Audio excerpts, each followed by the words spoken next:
Pernah nggak sih kamu ngalamin lihat satu saham yang tadinya anteng-anteng aja, tiba-tiba harganya terbang ke bulan? Dan kita cuma bisa garu-garu kepala sambil mikir, kok bisa sih aku ketinggalan? Tenang, tenang, kamu nggak sendirian. Ini pertanyaan yang sering banget menghantui para investor, apalagi yang pemula. Rasanya tuh kayak ditinggal kereta kan? Nah, di bahasan kali ini kita bakal bongkar rahasia di baliknya. Jadi, semua ini biasanya dimulai dalam sunyi. Ada satu saham yang kelihatannya kayak dilupain sama semua orang.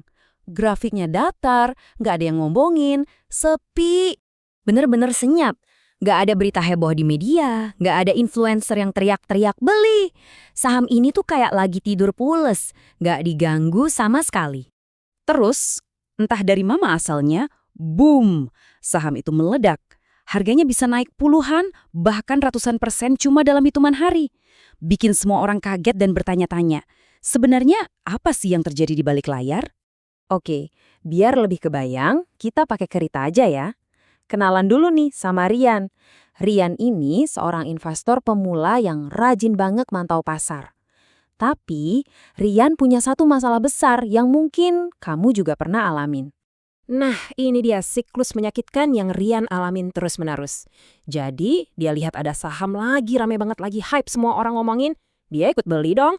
Tapi anehnya, begitu dia klik buy, harganya malah berbalik, langsung longsor. Akhirnya dia panik, frustrasi, terus jual rugi. Bagian paling nyesaknya, beberapa waktu kemudian saham itu pelan-pelan naik lagi, seolah-olah ngeledekin dia. Sampai suatu hari, Rian kayak dapat pencerahan gitu. Dia mikir, tunggu dulu, jangan-jangan aku ini selalu masuk pasar, tepat di saat para pemain besar justru lagi siap-siap keluar. Nah, kesadaran inilah yang akhirnya mengubah total cara dia memandang pasar saham. Dari situlah, Rian mulai penasaran sama satu hal yang krusial banget. Cara kerjanya para pemain besar atau yang sering kita dengar dengan sebutan bandar. Eits, tunggu dulu. Sebelum kita lanjut, mari kita luruskan dulu ya persepsi soal istilah ini. Jadi, bandar itu bukan berarti sosok penjahat kayak di film-film ya. Anggap aja mereka ini pemain super strategis yang punya dana, gede banget.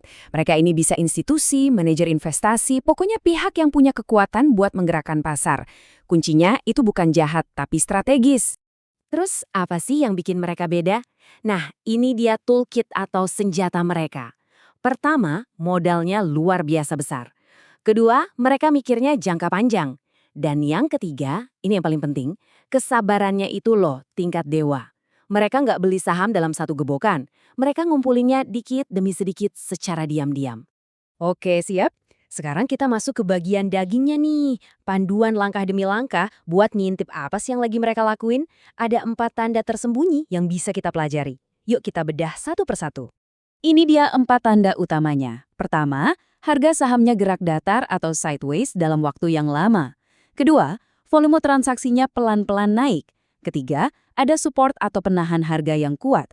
Dan keempat, adanya jebakan fake breakout. Yuk kita dalami masing-masing.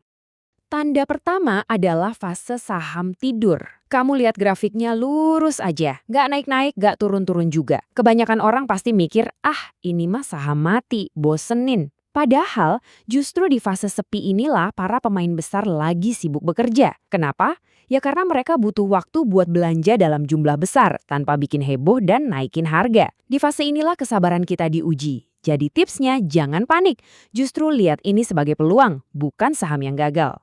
Sekarang kita masuk ke tanda kedua. Analogi di slide ini ngejelasinnya dengan pas banget.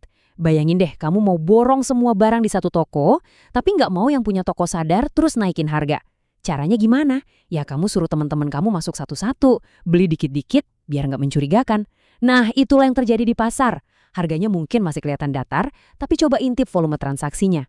Kalau mulai naik pelan-pelan, itu artinya ada pembelian besar yang lagi disamarkan. Lanjut ke tanda ketiga, lantai tak terlihat atau lantai gaib. Pernah nggak sih kamu lihat saham yang setiap kali harganya mau turun, kayak ada yang nahan dari bawah? Turun dikit, langsung ada yang beli, naik lagi. Ini terjadi karena si pemain besar ini belum selesai belanja. Dia nggak mau dong harga sahamnya jatuh terlalu jauh di bawah harga belinya. Jadi dia pasang badan, jadi penyangga harga. Dan yang terakhir, tanda keempat, ini yang paling licik. Fake breakout. Tiba-tiba harga naik sedikit bikin para trader retail mikir, wah udah mau terbang nih, ayo masuk. Tapi begitu mereka beli, harganya malah turun lagi. Tujuannya apa? Buat ngegoyangin mental para pemain kecil yang nggak sabaran, biar mereka capek dan akhirnya jual rugi. Nah, setelah tangan-tangan lemah ini pada keluar, barulah pergerakan yang sesungguhnya dimulai. Oke, sekarang kita balik lagi ke ceritanya Rian. Setelah dia belajar soal 4 tanda ini, cara dia melihat pasar jadi beda total. Dia nggak lagi nyari saham yang rame, tapi justru mulai berburu saham yang membosankan. Akhirnya, Rian nemu satu saham yang memenuhi semua kriteria yang kita bahas tadi. Sideways-nya lama, volumenya mulai merayap naik, dan harganya dijaga ketat. Teman-temannya pada ngetawain, ngapain sih beli saham mati kayak gitu? Tapi Rian, dengan pola pikir barunya, malah menganggap itu sebagai konfirmasi. Dia punya kesabaran untuk menahan rasa bosen itu dan mulai masuk, pelan-pelan, nyicil, persis seperti yang dilakukan pemain besar. Dan hasilnya, beberapa minggu kemudian, saham itu terbang. Rian berhasil dapat keuntungan 2 kali lipat. Dan yang paling penting, untuk pertama kalinya dalam sejarah investasinya, dia nggak ketinggalan kereta.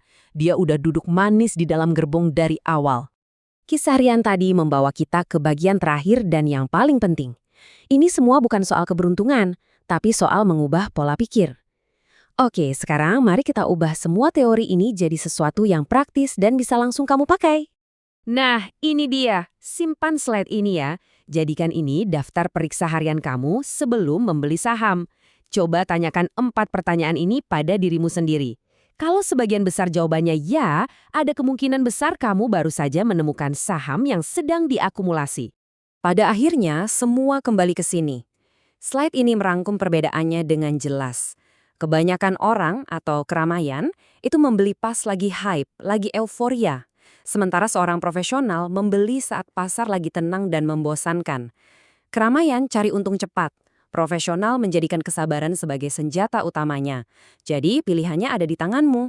Kamu mau jadi bagian dari keramaian atau mulai berpikir seperti seorang pro? Seperti yang pernah dikatakan oleh investor legendaris, pasar saham adalah alat untuk mentransfer uang dari yang tidak sabar kepada yang sabar. Kalimat ini benar-benar merangkum semua yang kita bahas hari ini dengan sempurna.